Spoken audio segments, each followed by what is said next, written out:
welcome to Ladies Talking Leafs. I'm Chris. And I'm Sil.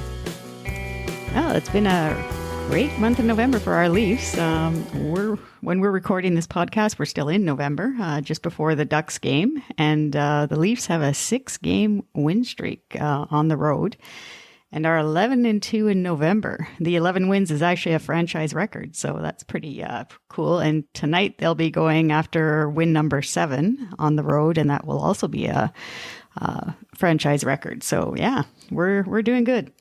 Well, let's hope the streak continues with the win tonight versus Anaheim. It'll make it all the more special with it being Jason Spezza's 1200th game. So let's hope they can get a win for him.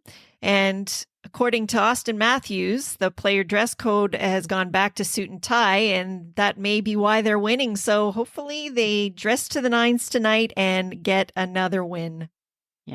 Yeah. So before we get into the show, we just want to send out that little reminder that if you have any questions or comments about the Leafs that you want to give your thoughts on, please DM us on social media or email us at ladiestalkinleafs@gmail.com. We're always happy to hear from you and include any of your comments in our show. So with that, we have a great show coming up. So let's get to it, starting with the good, the bad, and the ugly. And roll in the Ladies Talkin' Leafs highlight reel. And then we'll end off with the third period, where we're excited to have Toronto Star sports journalist and author Damien Cox as our guest. So without any further ado, let's talk Leafs.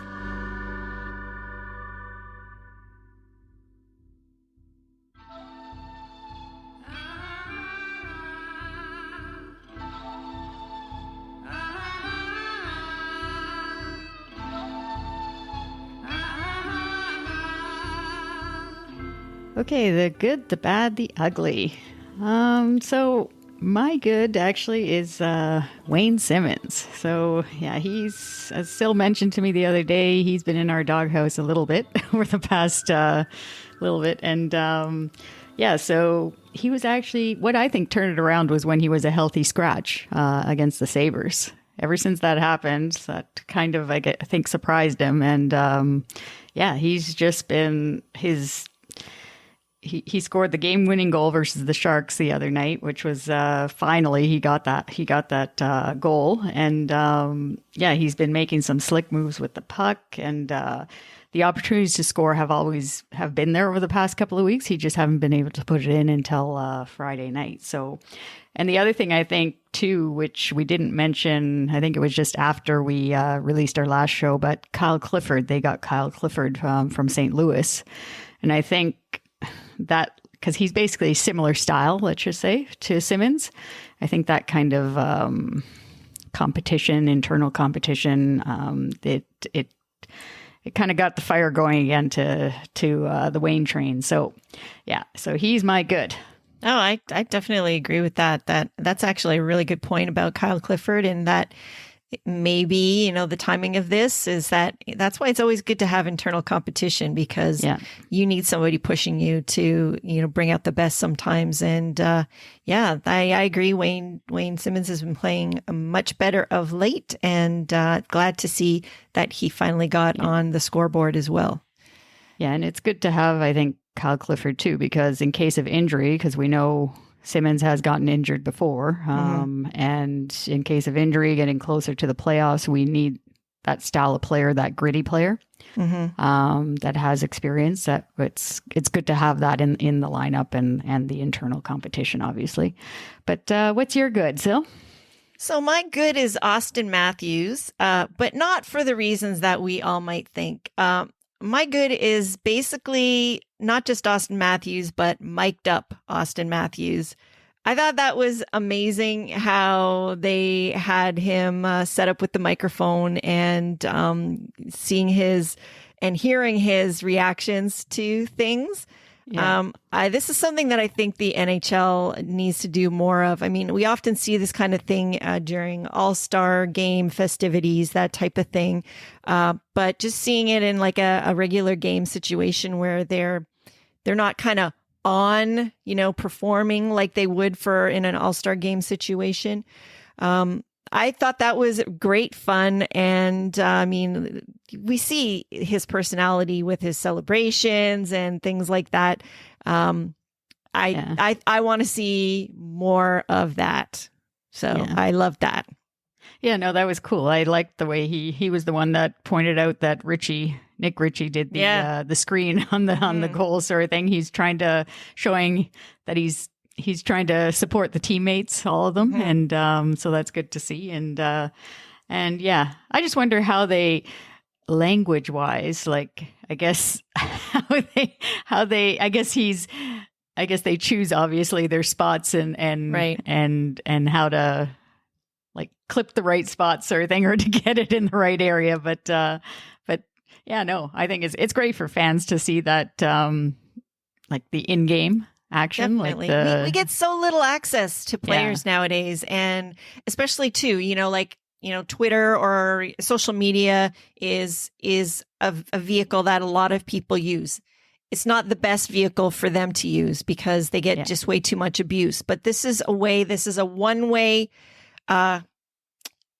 demonstration that where we get to see something without them having to worry about like the negative repercussions from that as well. And I don't know, especially now during this time, I mean, it'd be interesting to see what it would be like on a night where it's not going so great, I guess. But I thought it was great. So anyway, let's move on to the bad. So who is your bad, Christine? So the bad that I have again is this time it's just Jake Muzzin. Last time we had a couple of shows ago, we had the pairing of Muzzin and Hull, but this time it's just Jake Muzzin. I just think this guy needs to be put on a little bit of load management. I think we need him for the playoffs, and he just looks slow still. I mean, he's actually played a little bit better, I think, in the last couple of weeks. I agree because I haven't noticed him that much. Yeah. But I just think he says he's not injured. I mean, he said that before, and we all know the competitor he is. He wants to play, definitely. Like, he's driven guy that he just doesn't want to be taken out of the lineup. But sometimes that load management is, it would help in some cases. Even with Simmons, that healthy scratch that he had a couple of weeks ago versus the Sabres, that was probably load management for him. These older players, I think it resets their mind in a way, sort of, and just gives them that extra day. But especially on back-to-backs, like the one that's coming up on the weekend with Minnesota and Winnipeg coming up this first weekend of December. I think like that kind of thing, that's the way you can give Dermott a chance to come in and maybe move up Sandin and see what he does in a second pairing. Because everybody's so impressed, and rightfully so. Sandin's doing really well. So it just allows Sheldon Keefe to, I guess, look at different pairing combinations too, sort of thing, and get Dermott in the lineup. But I don't think it's going to happen. But he's, I don't know. He just needs to improve a little bit more.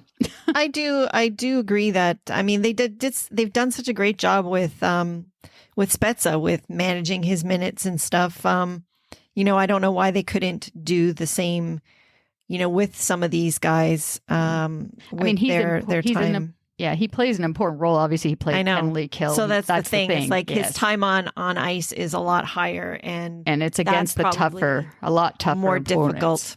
Yeah.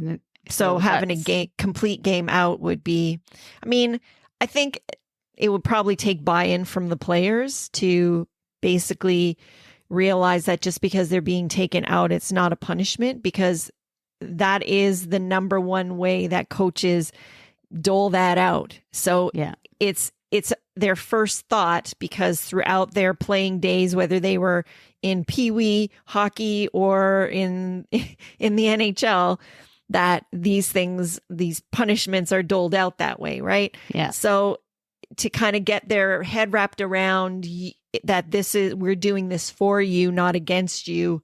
That's something that will take a little bit of doing, I think, on the coaching front for sure.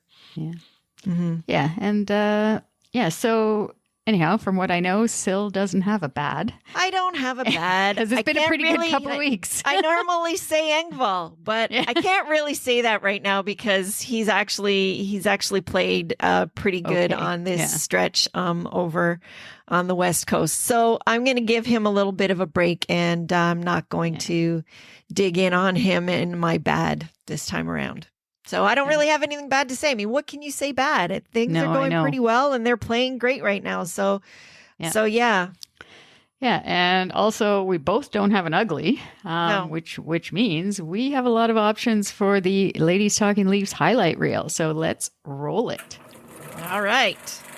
So here we go. In our number 3 spot, we've already talked a little bit about him, is Wayne Simmonds. We've been waiting for Simmer to show some more energy and give us a little bit more offense, and he has 4 points in the last 5 games, which is awesome. So he finally scored versus the Sharks, as we mentioned, ending a 17-game goalless streak, but he's had so many opportunities in the last few games that we knew it was only really a matter of time that he would get on the board. So yeah, there's not much more we can say about him. I think we've covered it, but he's turned it around, and let's just hope he stays healthy and he keeps it going, and maybe the load management thing is gonna come up again for him, and it'll help him. I did hear that he worked with Barb Underhill in the summertime for his skating too. So he said that's been helping him a lot, and the fact that his role is a little bit different this year, sometimes it just takes time for a player to adjust that way. So yeah, it looks definitely good for agree with Simmer. that. Yeah. All right. So number 2 is the kid in goal, Joseph Wall. Yeah. So what can we say about the 23-year-old goalie? He gets his first NHL win versus the Sabres, and he follows that up with a shutout versus the Islanders.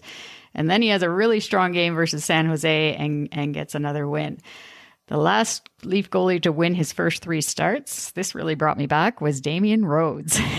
I was like, yeah. So, yeah, he's definitely. I mean, the guys have played well in front of him, except for that Sabres game, I would say. But that San Jose game on the Friday night in the third period, like, he made a few big time saves in that third period. The guys kind of slacked off a little bit in front of him.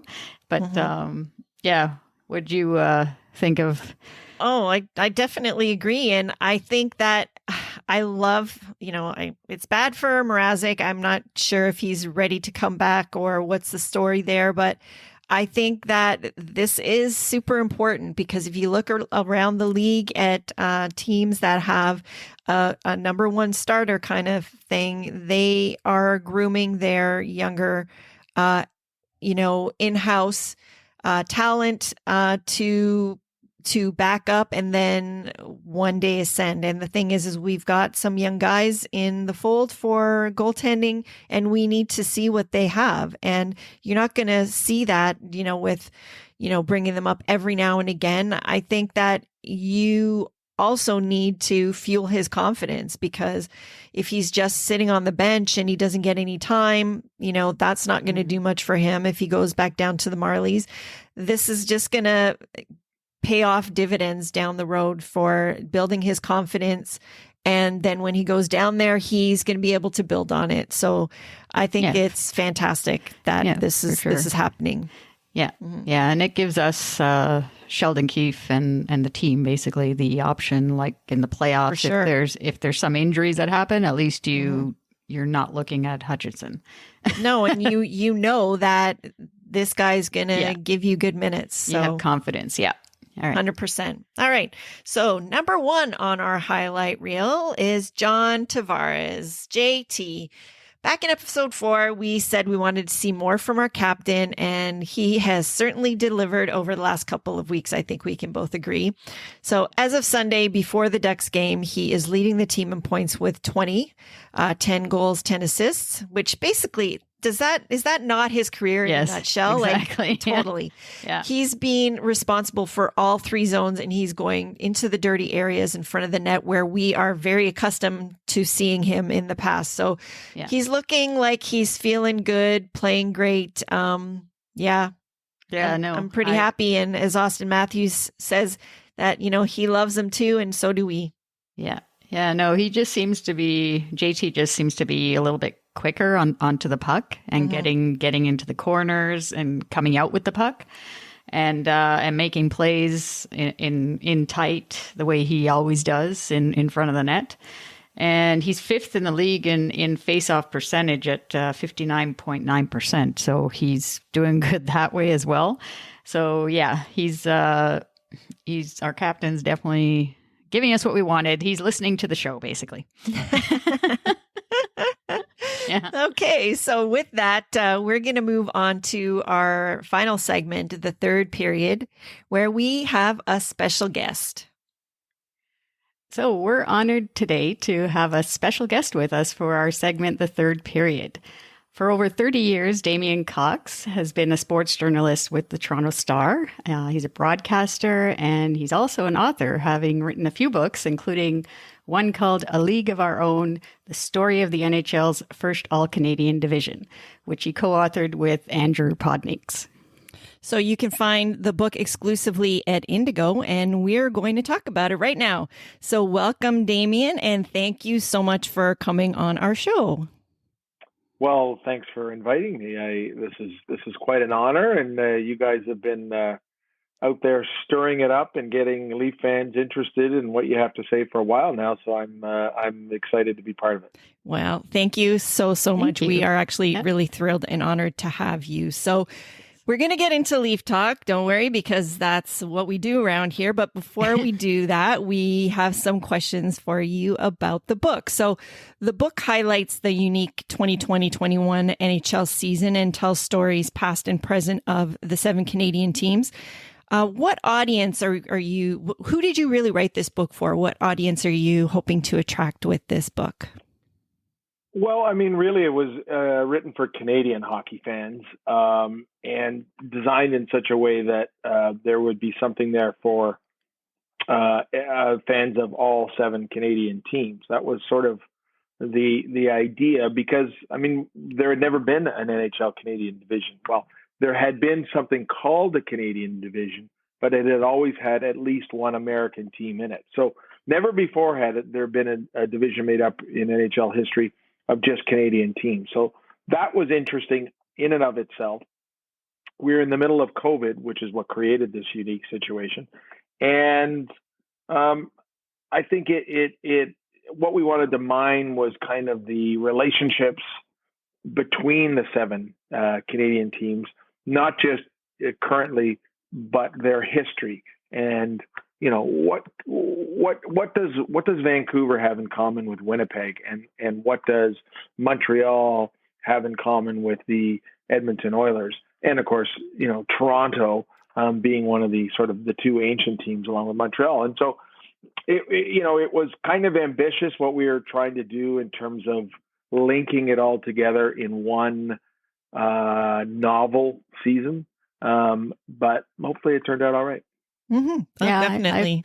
I found it really interesting, the back and forth between talking about the season, the last year, Right. the 2021 season, and the history of the teams. A lot of things I learned about the different teams themselves, like the Canucks and their history and how they thought they got screwed, basically, for another word, with the draft when they first came into the league. And different stories like that were really interesting. So I think it appeals to even like wide variety of age ranges too. But definitely people that are past and present fans.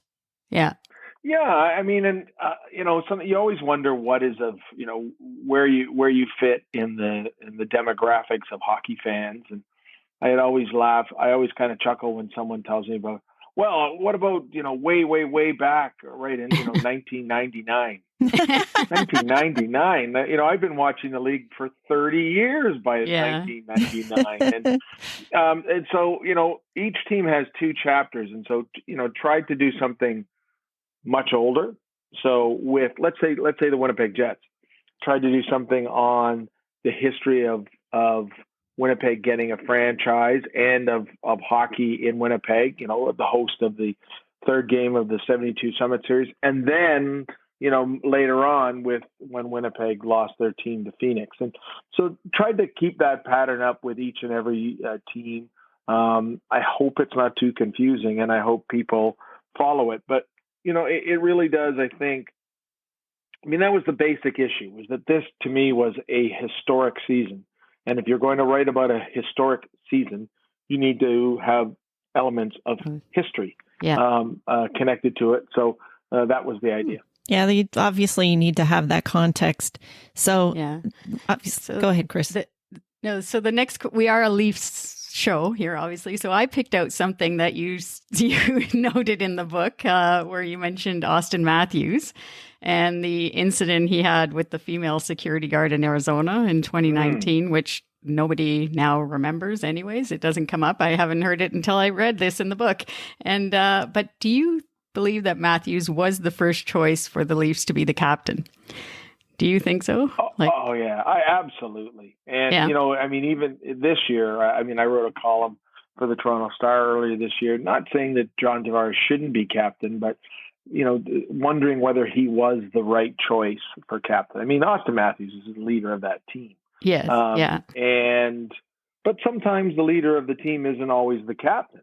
I think no one would argue that back in '93, that Doug Gilmour was the leader of that team, but Wendell Clark was the captain.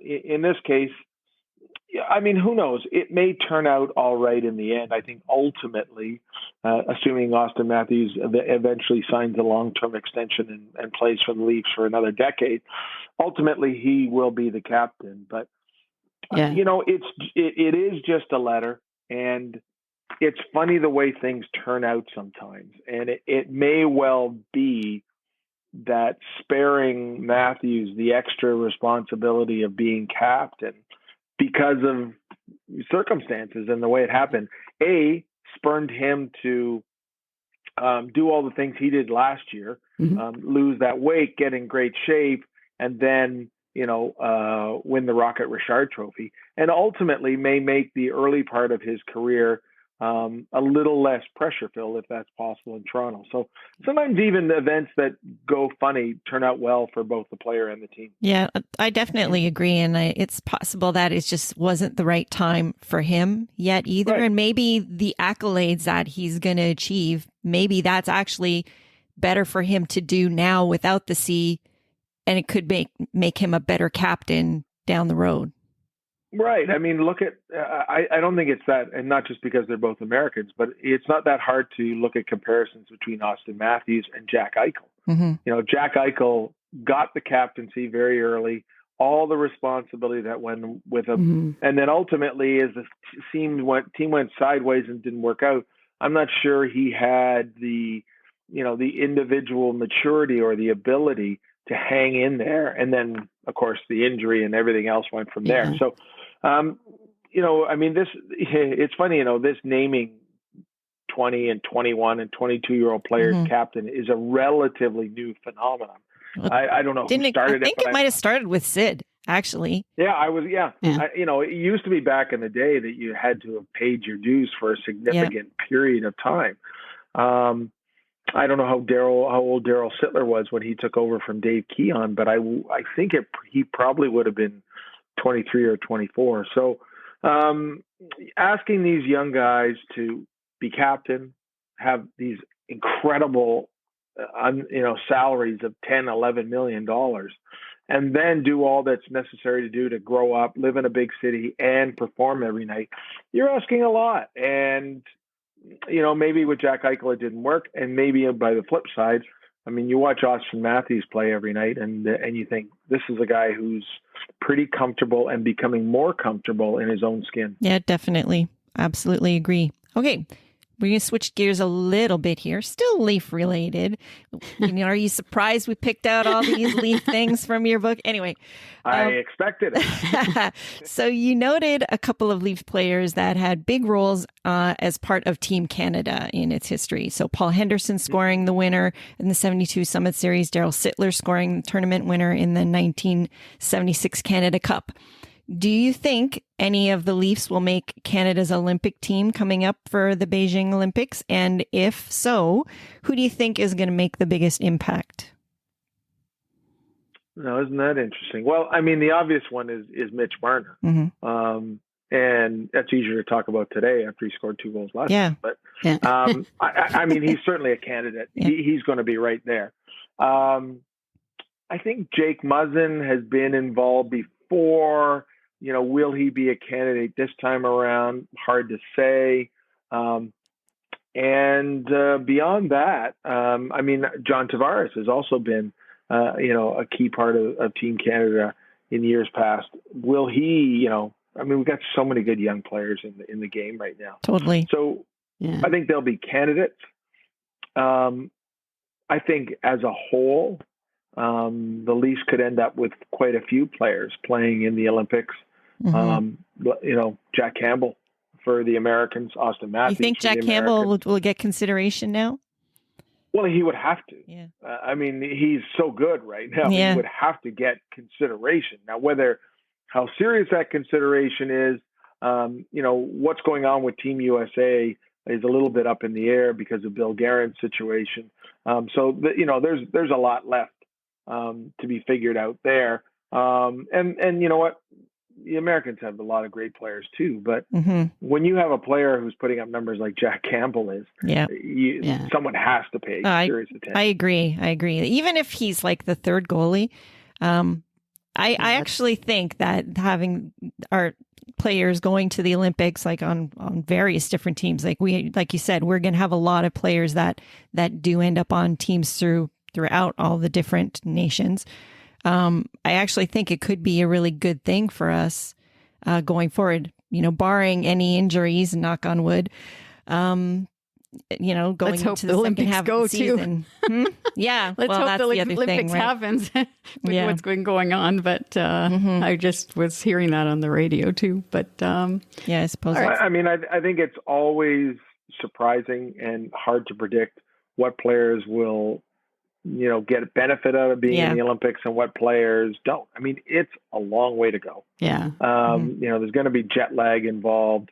As you mentioned, injuries can happen. Well, John Tavares, perfect example. John Tavares. Yeah. Right. But I mean, as a general rule, I think the players seem to really take being on the Olympic team as a real honor. And sometimes if you get a guy who hasn't been on an Olympic team before, like Jack Campbell, or like Mitch Marner, it becomes it changes how they think about themselves. Yeah. At the same time, Leaf fans will remember when Pat Quinn was the coach and he had to make the decision to take Curtis Joseph out of the net and put Martin Brodeur in the net in 2002. That created some real difficulty. Yeah, that was the beginning of the end for Cujo in Toronto, basically. And they all tried to patch it up and cover it over there. But look, I was there. Everybody knew what had happened. And I was no Pat Quinn fan really, but I give him credit for making that choice because he put the interest of the team first, not the interests of his own team. And that's not always an easy thing to do. And hasn't always been done in the past. So I give him a lot of credit for that decision. Yeah, definitely. All right. So before we get into some Leaf talk for today's Leafs. I thought we were already doing Leafs. Yeah, I know. We're always doing Leafs talk. Let's be real here. Yeah, exactly. But one last question about this Canadian division that we had last season. It was said that it was the best chance for a Canadian team to win the Cup, which obviously didn't happen. But what Canadian team now do you think has the best chance to win? Who would you say? Well, I'm going to say the Winnipeg Jets because I think of all the Canadian teams. Well, with Carey Price out and his future unclear, having Connor Hellebuck in goal, having that top guy in goal, gives you an opportunity to win the Cup. Look at what Carey Price did. Yeah. Now Hellebuck wasn't able to do that last year for Winnipeg, but that they're playing great hockey right now. Edmonton's playing really well. Toronto is playing really, really well, and then you've got 3 Canadian teams just playing horribly, and you've got Calgary, which is, I certainly didn't believe that the Flames were going to be that good a team, and now look at what they're doing, and they're getting great goaltending. Yeah. So yeah, Markstrom is a good goalie. Jacob Markstrom. Yeah, he's good. Yeah. This other kid they've got in net has got 2 shutouts, just like, Joseph Woll got a shutout for the Leafs last night. So, yeah. I mean, the team I would point to is Winnipeg. But I really believe that those who pointed at the Canadian division last year and said, well, it's not a very strong division, those teams aren't that good. And then, I'd say, A, Montreal got to the final out of that division, and B, look at those teams and how they're faring this season. I think there's 3 or 4 Canadian teams in the top 10 teams in the league. Yeah. So if you're imagining the possibility of a Canadian team winning the Stanley Cup again, I think we're getting closer. I think I said in 2020 that within the next 5 years, a Canadian team would win the Cup because of all the young stars that had come to the Canadian teams. Yeah. I would stand by that. All right. Well, for the Leaf fans out there, then we're rooting for our Leafs. There's no Jets fans listening to us. In fact, I think we have. Well, you don't know that for sure. Maybe not. Well, I just think the Leafs have, they're sort of where the Raptors were a couple of years ago, and that is they've got to get past the first round. Yeah, that's almost their Stanley Cup. Mm-hmm. Is to get out of the first round. Yeah. Once they get out of the first round, you might see a team take a run right to the final. Mm-hmm. I really believe that. But it's a hard trophy to win. Yeah, for sure. They've got so many young players. Tampa's winning Stanley Cups, but look at the age of their top players. The Leaf top guys are very, very young. And, you've got to pay your dues. You've got to learn what it takes. And I think as good as Austin Matthews, Mitch Marner, Willie Nylander, all these guys are, they're still in my mind. And if you look at the age of teams that lead their teams to players that lead their teams to Stanley Cup, they're still very young. So, when I look at Winnipeg, some of their top guys are a bit older.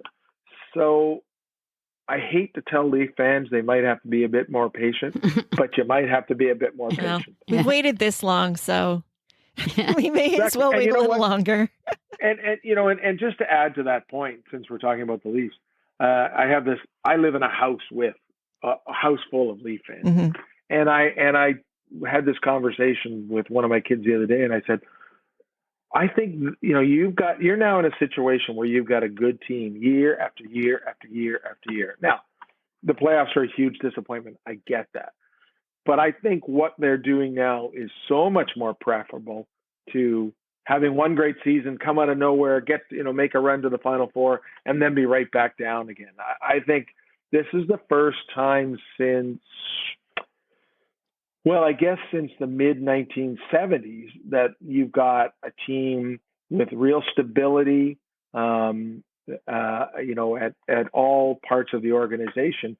And when you have that team with all that kind of stability and that kind of success year after year, it seems to me you're bound to make a breakthrough. It may happen this season. Well, we're hoping for that. Yeah, we are. So that's for sure.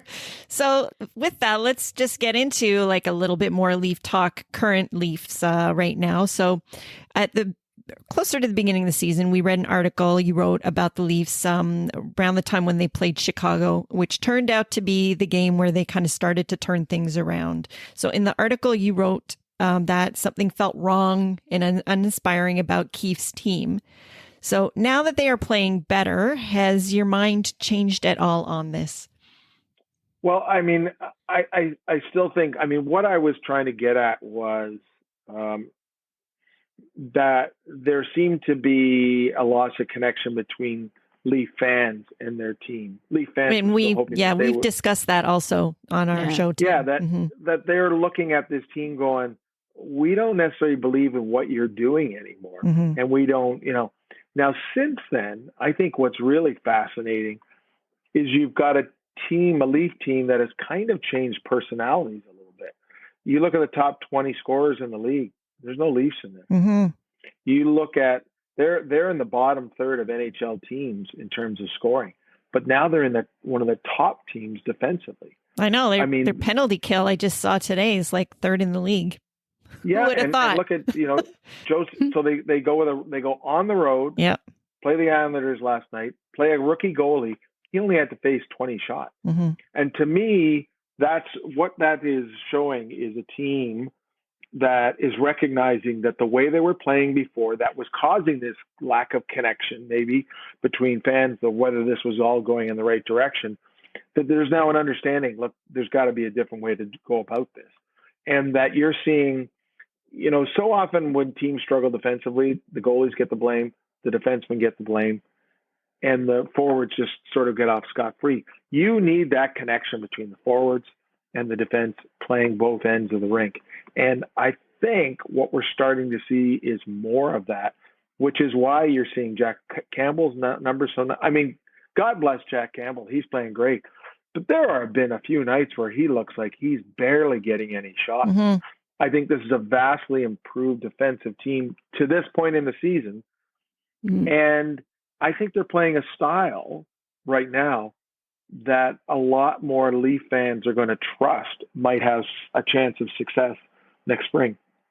Well, I hope that's the case, and I hope the Leaf fans are not just, waiting for that playoffs, because to me, like what you're saying, I mean, when the team is having success, I mean, as fans, like Chris and I think we both agree that this is something we should be enjoying on a right. game by game basis. We shouldn't be letting a great season and seeing the way the team is developing and evolving and putting this together. I mean, you're going to miss that if the only thing that you're focused on is the playoffs, right? I think that's right. I mean, I'm not a fan of the Leafs in the way people are, but so I sort of look at it from a distance. But as someone who has watched the Leafs for 50 some years, they have not always had players like this. No, they have not always had, stability like this, and ownership like this, and management like this, and coaching like this.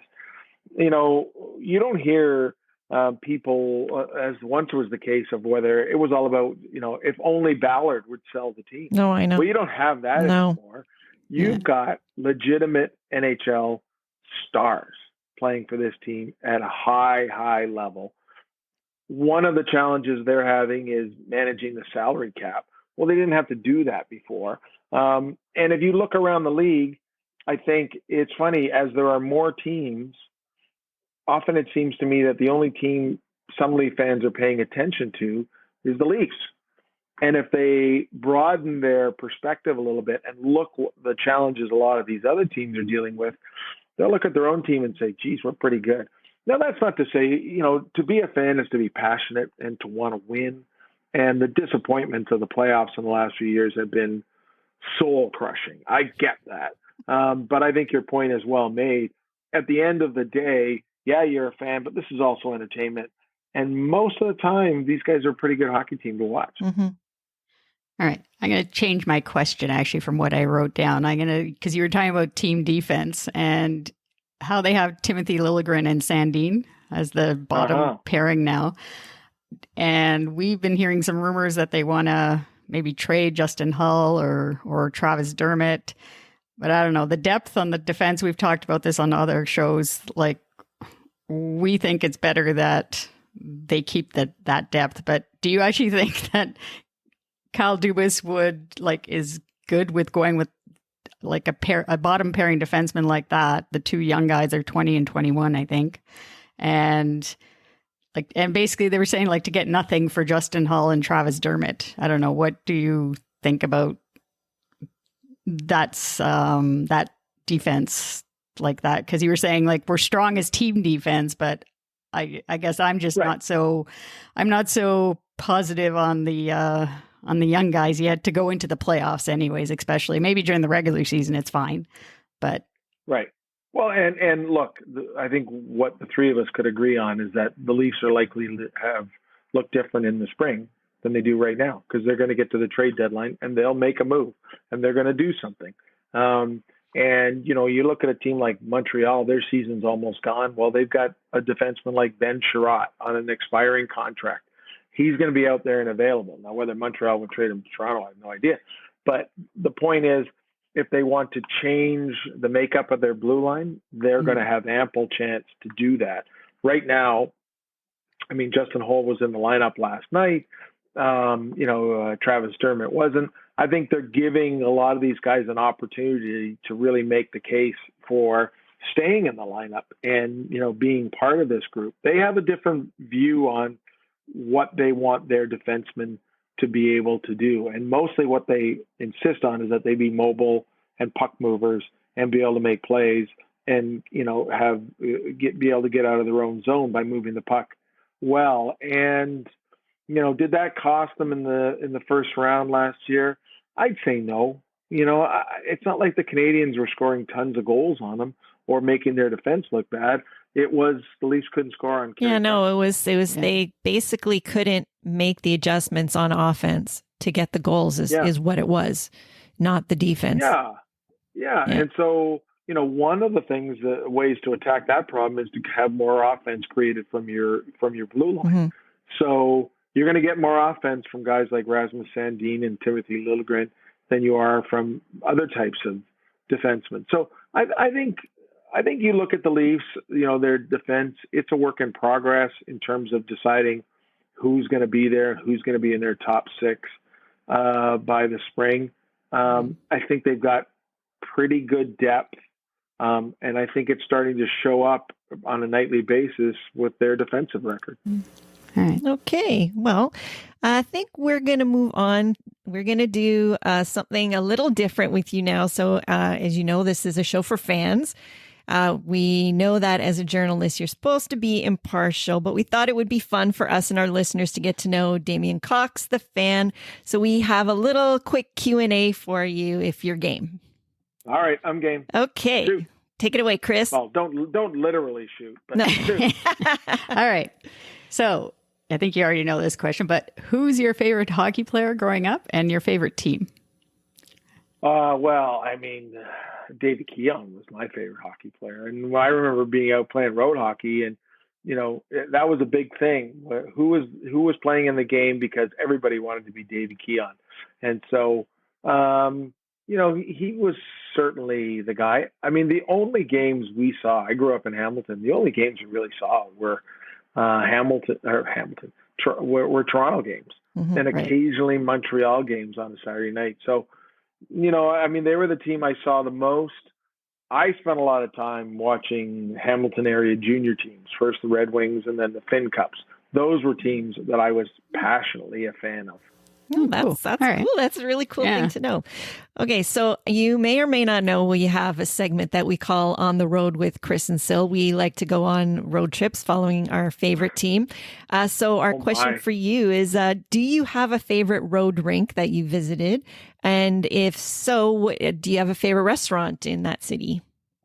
Oh, wow. Okay, so I mean, the rink that used to be so much fun to go to was the old Chicago Stadium. Yes. I'm dating myself a little bit, but it was amazing. That was actually on our bucket list, but we never got there. We never got there. Yeah. And Madison Square Garden. Mm-hmm. Madison Square Garden is fantastic. So those were, I mean, Chicago and New York. Who doesn't want to go to Chicago and New York? Favorite restaurants? I mean, geez, there were always places. There was this Italian place in Edmonton I used to go to all the time, but I don't remember the name. Now you're really testing my memory. You're a well-traveled guy, so there's probably lots of cool places that you visited. So, yeah, okay. Oh yeah, I mean, one of the great things about being covering the NHL for as long as I did. I mean, there were only 21 teams in it when I started covering the league. So they've added all these teams. I remember for a while, there was a restaurant in San Jose. I can't tell you the name of it, but I used to look forward to going to some places in LA and Manhattan Beach. I just can't remember the name of them. That's all. But there have been lots of places that became favorites over the years. All right. And final one for me. You've reported on the NHL and the Leafs, but what is your next best sport to cover other than hockey? Well, I mean, I've spent a lot of time covering tennis. I went to Wimbledon 10 straight years. I've been to the U.S. Open. I've covered a lot of Canadian Opens.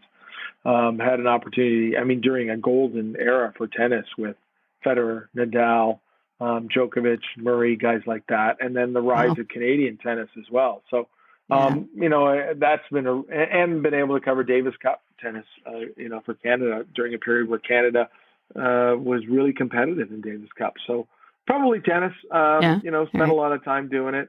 So it would be those, and if not there, CFL football, did a lot of that.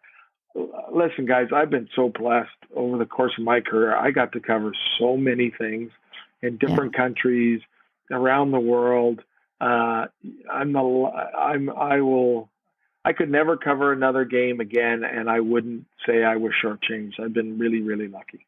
Well, and we've been so lucky to have you on our show too. So, one last question for me. What's your favorite interview that you've ever done? Boy, I remember the first time I really interviewed Wayne Gretzky. I had a feeling you were going to say that. It was in his car. Wow.